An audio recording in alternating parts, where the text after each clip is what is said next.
By the third week, investigators stop asking where the family went. They start asking something far more disturbing. How could this have been done so cleanly? And why had it possibly been done before? Because by now, the evidence no longer points to panic. It points to control. Behind closed doors, detectives begin using a different term. Not disappearance. Not abduction. Removal. A word reserved for cases where people are taken deliberately, efficiently, and without chaos. The kind of cases that don't happen by accident. The kind that require planning, timing, familiarity with police response, and absolute confidence. This wasn't opportunistic. This was surgical. One of the first theories discussed internally sounds almost absurd, until you think about it. What's one scenario where people willingly pull over, exit their vehicle, and comply with instructions? Roadside assistance, construction, authority. Imagine it's dark. You're tired. You see reflective gear. You hear calm, confident instructions. Just step out for a moment. Safer over here. We'll help you. No shouting. No weapons displayed. Just compliance. This theory explains. No struggle. No panic. Why everyone left the car. But it raises a terrifying follow-up question. If this was a convincing setup, how many times had it worked before? At first, detectives consider the possibility that one person in the family was a target. But that theory collapses quickly. If only one person mattered, the others would be unnecessary risk. They could have been left behind, but they weren't, which suggests something darker. The family itself was the objective, not for ransom, not for publicity, but for disappearance. No contact, no leverage, just removal. Cases like this are rare, but they exist. Profilers are brought in. They look at what kind of person or people could pull this off.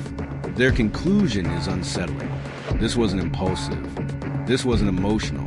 This was someone comfortable around families, calm under pressure, familiar with law enforcement timelines, unbothered by risk, someone who didn't rush, someone who cleaned, someone who believed they were invisible, and maybe someone who had learned that belief was justified.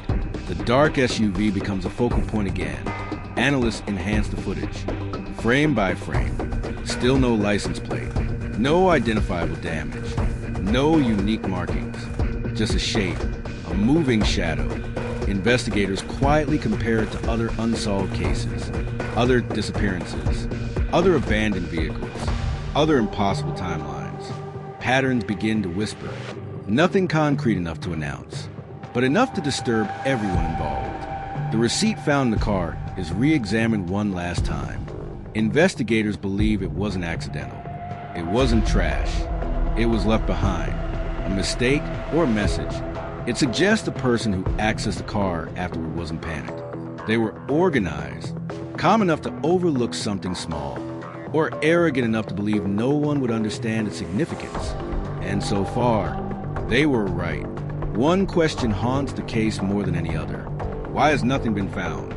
No remains, no clothing, no belongings. The most unsettling answer?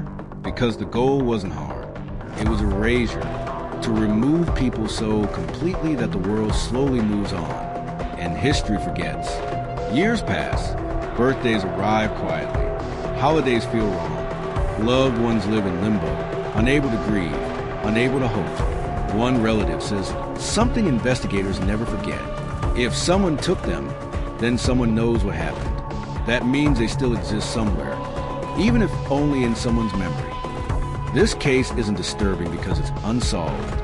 It's disturbing because it challenges a comforting belief. That chaos leaves traces. That crimes are messy. That someone always slips up. This one didn't. And that means the system didn't fail once. It may have been outmatched. So here's the question investigators still won't answer publicly. Was this a one-time crime? Or evidence of something that learned how to disappear people quietly and walk away because if this family was removed, then the road didn't just witness a tragedy. It witnessed a method. And the most unsettling thought of all, methods don't stop on their own.